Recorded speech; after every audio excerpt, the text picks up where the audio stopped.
In June 2021, the U.S. government made a sensational announcement that stirred up the entire world. They claimed to have no explanation for dozens of flying objects recorded by military pilots. Thus, the Pentagon and NASA practically recognized the possibility that these objects may be unidentified aerial phenomena that are not of terrestrial origin.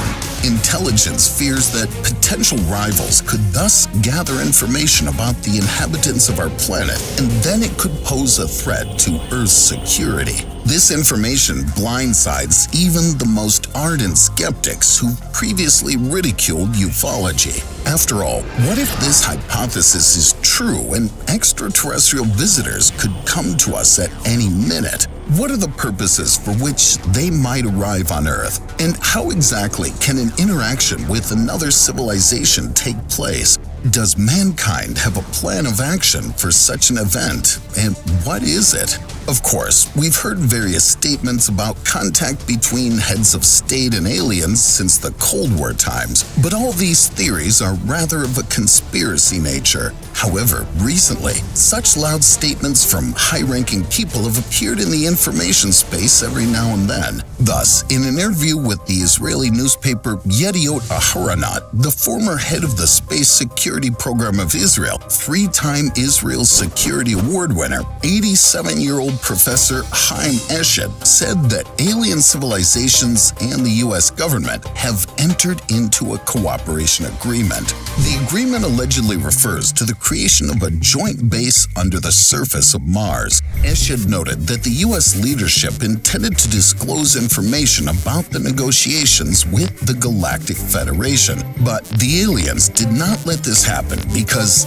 they don't want mass hysteria on Earth. Of course, this information raises doubts about the applicant's adequacy, and space technologies do not allow people to get to Mars yet, let alone live and work on another planet. However, in favor of the version that the high and mighties are actively preparing for contact with alien species, says the fact that in November, the University of St. Andrews in Scotland announced the creation of a new research center. Its base brings together the brightest minds to prepare humanity for the day when we can make first contact with an intelligent extraterrestrial civilization. There, experts will develop a unified way of responding to aliens in case they contact us or vice versa.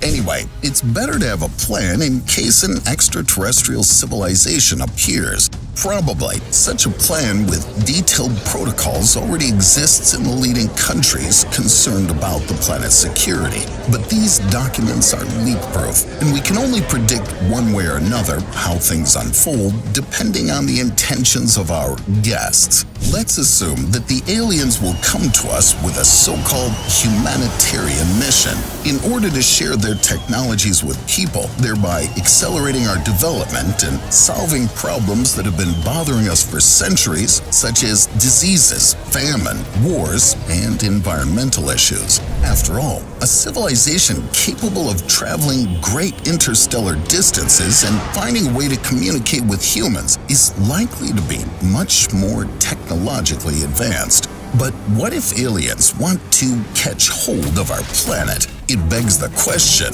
what will they do to humanity? Indeed, having made a preliminary observation of humans, a highly evolved civilization is unlikely to be thrilled with human experiments with nuclear weapons or with devastating effects on the environment, so they'll probably want to get rid of us. Will it be an invasion in our usual sense of warfare that we're used to seeing in movies and books on the subject? Well, let's say aliens decide to use weapons to destroy humans. Aircraft approaching our orbit destroy space stations and satellites, mistaking them for possible defense means. At this time, Earth understands the aggressive intentions of the invaders. An alien invasion plan comes into play.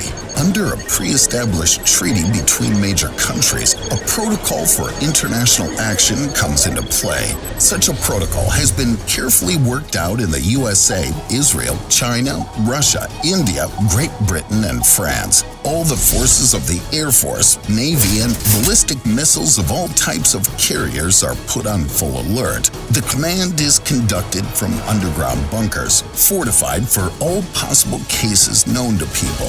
Enemy spaceships are preparing to attack. It's unknown what kind of weapons are available to the aliens. The protocols involve enemies using EMP weapons, laser weapons, and kinetic strikes. The aliens are striking from orbit, causing serious damage to Earth. Military bases are smashed, and there are tens of thousands of human casualties. An entire continent has been de-energized by an electromagnetic pulse. However, the resistance goes on thanks to reliable anti-nuclear bunkers and military equipment. Aliens may be limited in resources because of the complexity and high cost of transporting them in interstellar space, and this can help humanity to survive. Combat aircraft are separated from the spaceships and sent into the atmosphere, becoming a target for all combat power and air defense systems from Earth. Ground-based interceptors shoot at alien warships. F-16, F-22, and F-35 fighters with heat-seeking missiles are attacking.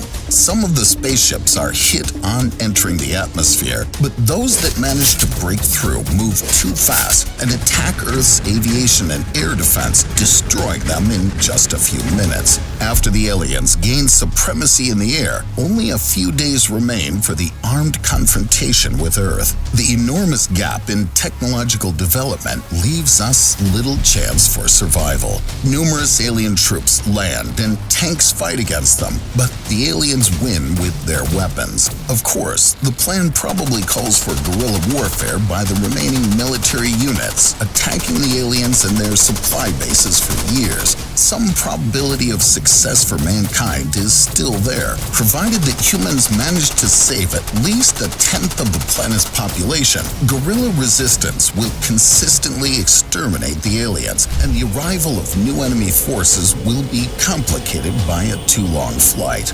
Alas, there are too many conditions for a favorable outcome.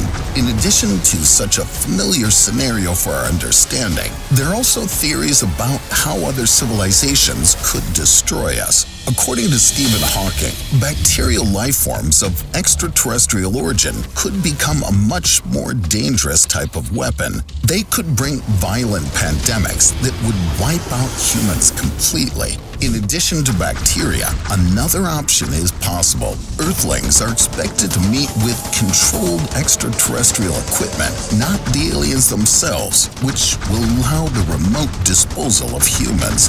Everything will depend on the level of development of the invaders. In any case, such contacts are unlikely to make us happy. However, it may not be so depressing. We measure these grim war scenarios for humanity by our own measure, imposing invasive and violent ideas on beings in the universe, and they fruitfully conduct their foreign relations without thinking of war. It's also possible that more advanced civilizations are paying close attention to Earthlings concerned about our nuclear energy experiments. Astronaut Edgar D. Mitchell also stated this not so long ago. He claims that his experience in the U.S. Air Force and NASA allowed him to get acquainted with people who told him the same story. UFOs were closely watching humanity, especially its nuclear weapons. His opinion is that their aim was to prevent a nuclear war between the United States and the Soviet Union. This theory is also supported by numerous statements over the years by nuclear facility safety specialists and nuclear missile launch and maintenance personnel. They claim to have seen UFOs over nuclear facilities and even shut down nuclear missiles. The military, which investigated these facts, commented on these episodes as follows. These were indeed unidentified flying objects, but whether they were of alien origin is unknown. One can only guess what a meeting with alien representatives will bring us, the unprecedented prosperity of civilization or its crushing destruction. Let's hope that alien species are not on an aggressive mission to take over other planets, but merely to observe the development of their neighbors. And perhaps Dr. Ashed is right in his interpretation of the aliens' opinion that humanity should develop itself, go into space itself, and understand what the universe and space flights are.